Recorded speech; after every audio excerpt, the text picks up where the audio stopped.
സംസ്ഥാനത്ത് ഷിഗല്ല ബാധിച്ച് ഒരു മരണം കൂടി. കോഴിക്കോട് മെഡിക്കൽ കോളേജിൽ ചികിത്സയിലായിരുന്ന 7 വയസ്സുകാരനാണ് മരിച്ചത്. ഇതോടെ ഈ വർഷം സംസ്ഥാനത്ത് ഷിഗല്ല സ്ഥിരീകരിച്ച് മരിച്ചവരുടെ എണ്ണം 4ആയി. നിപ സ്ഥിരീകരിച്ച യുവാവിന്റെ ആരോഗ്യനില ഗുരുതരമായി തന്നെ തുടരുകയാണ്. സംസ്ഥാനത്ത് ആശങ്കയായി ഷിഗല്ല വ്യാപനം തുടരുന്നതിനിടെയാണ് രോഗം സ്ഥിരീകരിച്ച 7 വയസ്സുകാരന്റെ മരണം.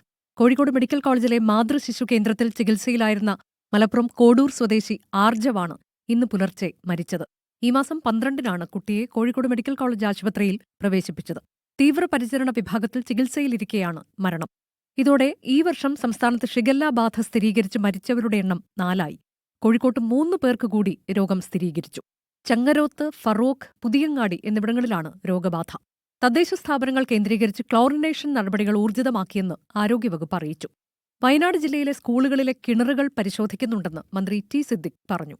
ഇത് മറ്റുള്ള സ്കൂളുകളിൽ നടക്കുന്നതായ പരിശോധനയും കാര്യങ്ങളും സീരിയസ് ആക്കി പൂർണ്ണതയിലെത്തിക്കാനുള്ളതായ നടപടി ഇതിന്റെ ഭാഗമായി സ്വീകരിക്കും. ഇത് വളരെ അലാമിംഗ് ആയിട്ടുള്ള സിറ്റുവേഷൻ.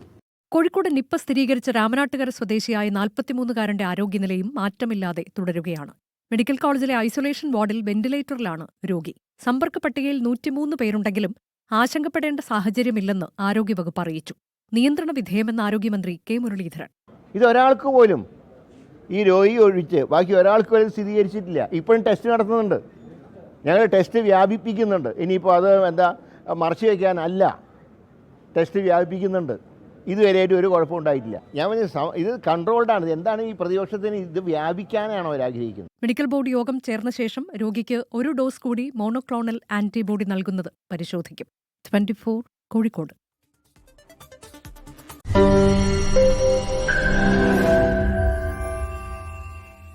ലോകത്തെവിടെയായാലും ഏത് സമയത്തും 24 വാർത്തകളും ഓഗ്മെന്റഡ് റിയാലിറ്റി പാക്കേജുകളും എക്സ്പ്ലെയിനറുകളും വിശദമായി കാണാൻ ഞങ്ങളുടെ യൂട്യൂബ് ചാനൽ നിങ്ങൾക്ക് സബ്സ്ക്രൈബ് ചെയ്യാം.